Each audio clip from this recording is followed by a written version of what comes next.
Good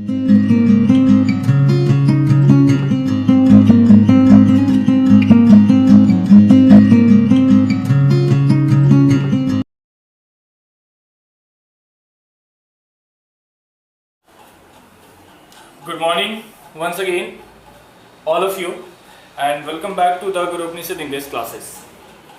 Students, today we are going to study verb forms. Okay, verb forms and their uses.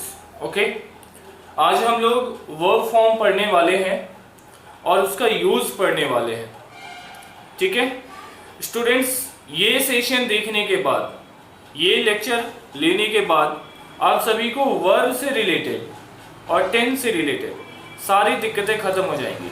ठीक है, in fact मैं तो इतना कहूंगा कि यदि इस वर्ब फॉर्म के यूजेस को, वर्ब फॉर्म को और इसके यूजेस को हम सही से समझ जाते हैं तो हमें टेंस में कोई भी प्रॉब्लम नहीं होगा. ठीक है, इसीलिए आप लोग वीडियो को पूरा लास्ट तक देखें और सब्सक्राइब करें. चैनल को अभी तक नहीं किया है तो बेल आइकन प्रेस करें, लाइक कीजिए और जितना से ज़्यादा हो सके प्लीज़ शेयर कीजिए. ठीक है, सो स्टूडेंट्स, टॉपिक हमारा जो था वो था वर्ब फॉर्म. ठीक है, तो बेसिकली वर्ब कितने फॉर्म के होते हैं? 5 फॉर्म के होते हैं. There are 5 form of verb. First one is V1, जिसको हम लोग बेस फॉर्म भी कहते हैं. क्या कहते हैं? Base form. ठीक है, जो प्लूरल होता है, नेचर में वो प्लूरल होता है, मतलब कि सब्जेक्ट इन वर्ब एग्रीमेंट की जब हम बात करते हैं तो सेंटेंस में यदि सब्जेक्ट प्लूरल होता है तो हम लोग V1 को यूज करते हैं, क्योंकि V1 भी प्लूरल होता है. Plural subject always takes plural verb.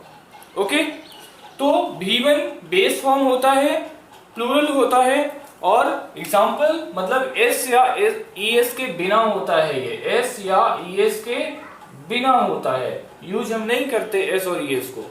मतलब कि सपोज दैट हम कोई वर्ब का एग्जाम्पल लें, प्ले, तो ये हो गया बेस फॉर्म. ठीक है, प्लूरल फॉर्म जो कि प्लूरल सब्जेक्ट के अंदर यूज होगा. नेक्स्ट इसका यूज देखिए कैसे होता है, कौन से टेंस में यूज होगा. ठीक है, अगली इंपॉर्टेंट बात, कौन से टेंस में. जब कभी भी आपको प्रेजेंट इंडेफिनिट टेंस की बात करनी है, whenever you have to write down a sentence having present indefinite tense. okay, जब कभी आप रूटीन एक्शन वाली बात करते हैं या वैसा एक्शन दर्शाना चाहते हैं जो प्रेजेंट टाइम में हुआ है, ठीक है, या होता है रेगुलर, ठीक है, हैबिचुअल एक्शन हो, उसके लिए आप इस वर्ब फॉर्म का यूज करेंगे. तो हम कहाँ यूज करेंगे इसका?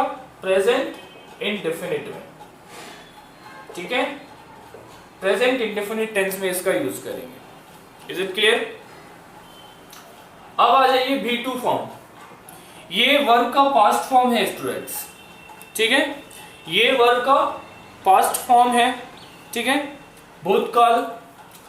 इसका यूज हम करते हैं पास्ट इंडेफिनिट में.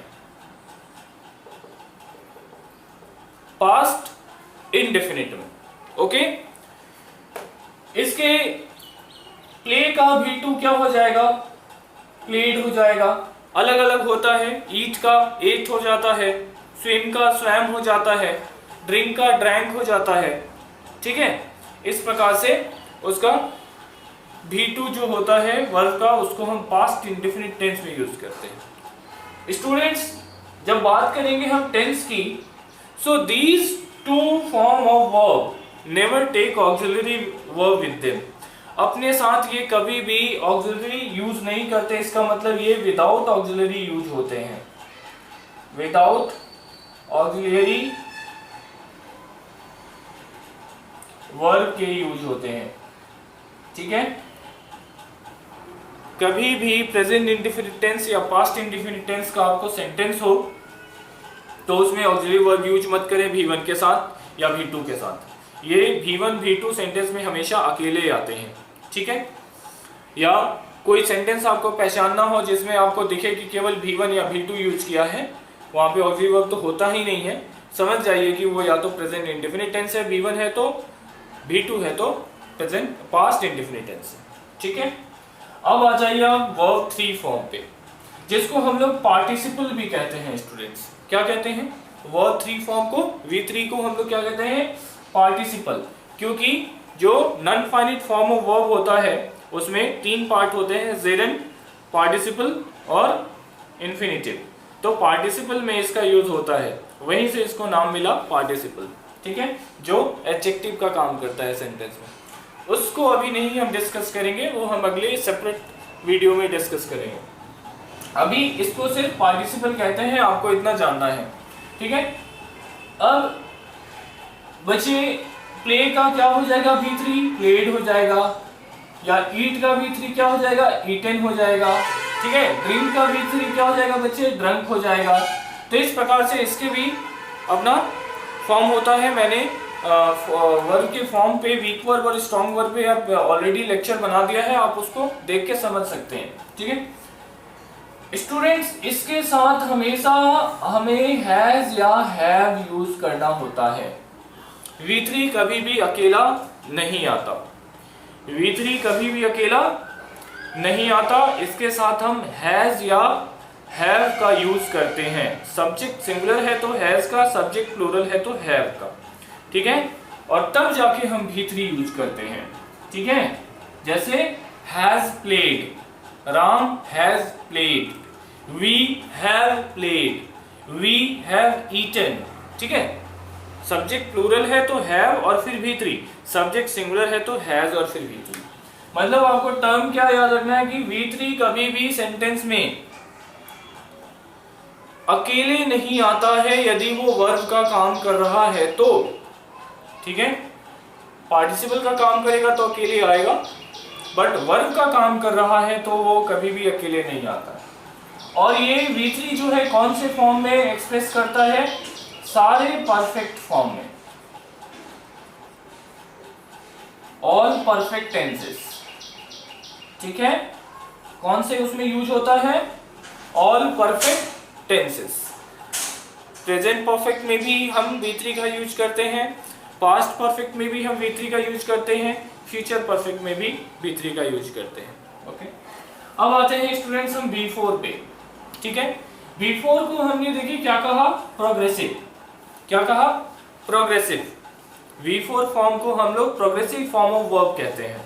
ठीक है, मतलब कि उसमें काम के चालू रहने का मैसेज आता है, एक्सप्रेशन आता है, इसलिए उसको प्रोग्रेसिव, जो प्रोग्रेस में है। ठीक है, प्रोग्रेसिव। स्टूडेंट्स, प्ले का प्लेइंग हो जाता है, ING जोड़ देते हैं हम इसमें। ठीक है, इसमें हम क्या करते हैं? ING जोड़ देते हैं। ठीक है,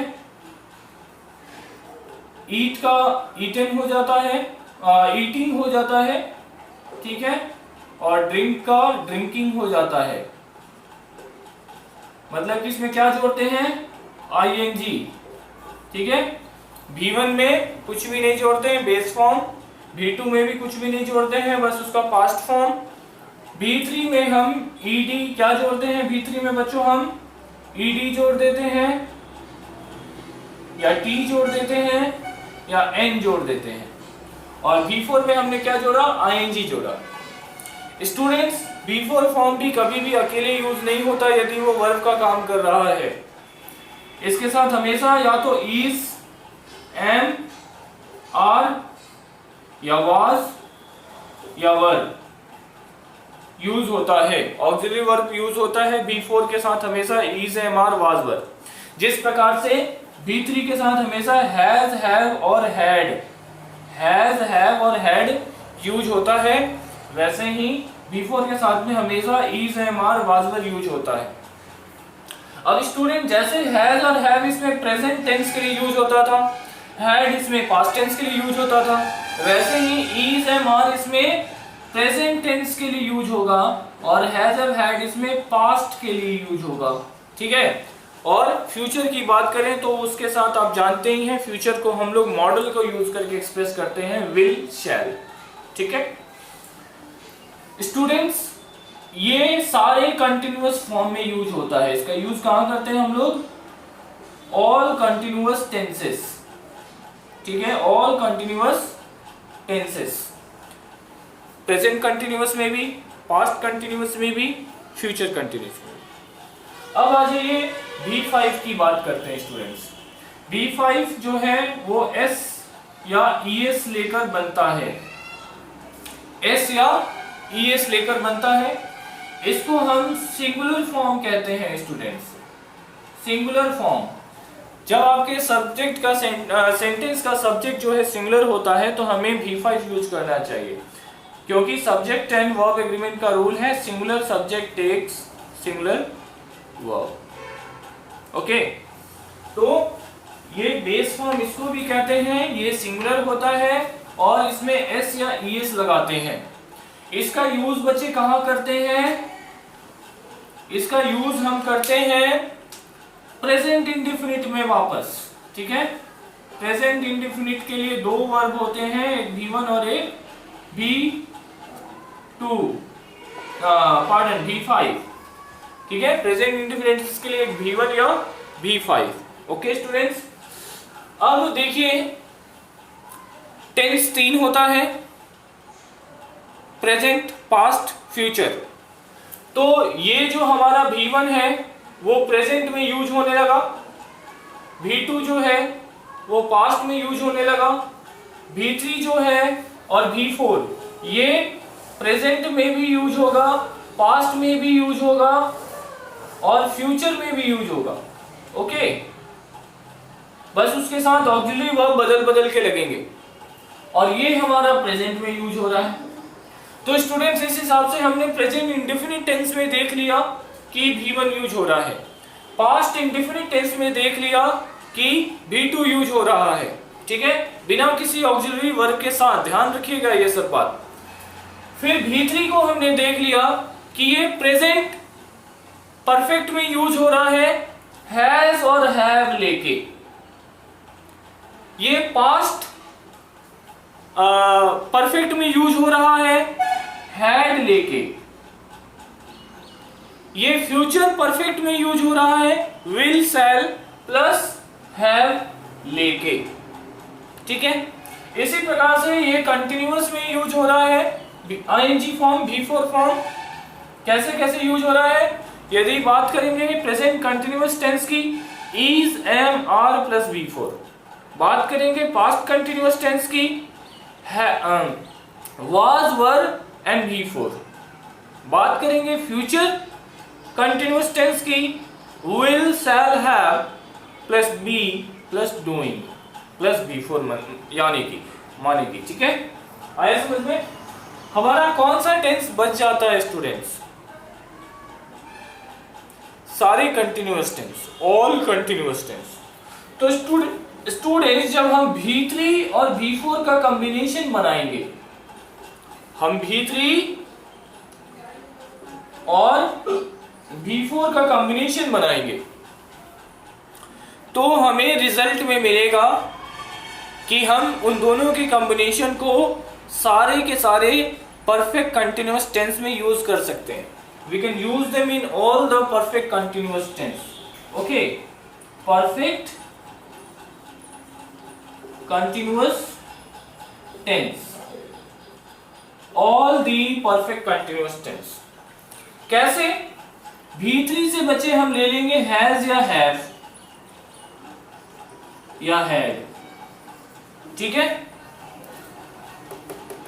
परफेक्ट टेंस से ले लेंगे हैज, हैव या हैड। उसके बाद हम एक अलग से बीन लगा देंगे, क्योंकि रूल हमारा है कि हैज, हैव, हैड जब सेंटेंस में कभी भी हो तो उसके बाद V3 आता है।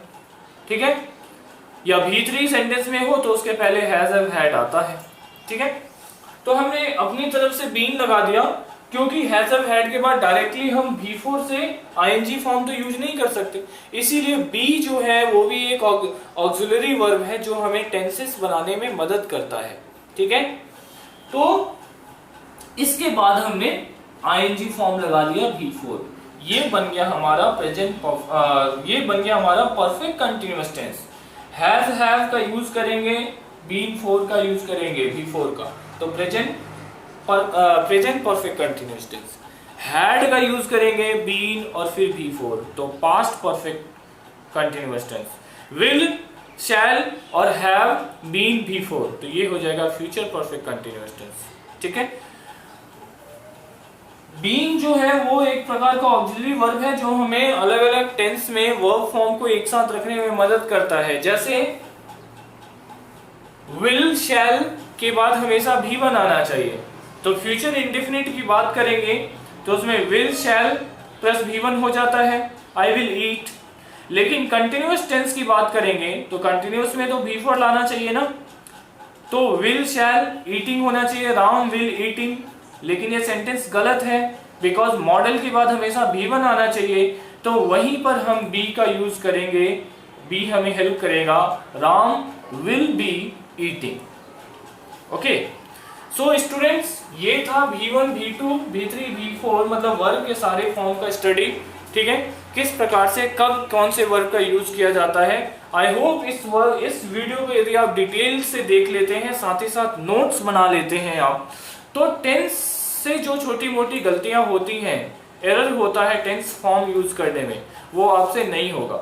ओके, इसके अलावा मैंने टेंस फॉर्म पे सीरीज वाइज वीडियो बनानी शुरू कर दी है, जिसमें अभी एक इंट्रोडक्शन वीडियो बनाया है, फिर एक एक करके 12 टेंस को हम लोग डिस्कस करेंगे डिटेल में, उसका स्ट्रक्चर, उसका यूजेस, उसका फॉर्म। ठीक है, सभी चीज हम डिस्कस करेंगे एक टेंस का एक वीडियो के अंदर आराम से करेंगे। आप लोग उसको भी देखिएगा और अपना बेल आइकन सब्सक्राइब करके चैनल को बेल आइकन दबा लीजिए ताकि आपको तुरंत नोटिफिकेशन मिल जाएगा और आप उसे देख पाएंगे। Okay, till then take care.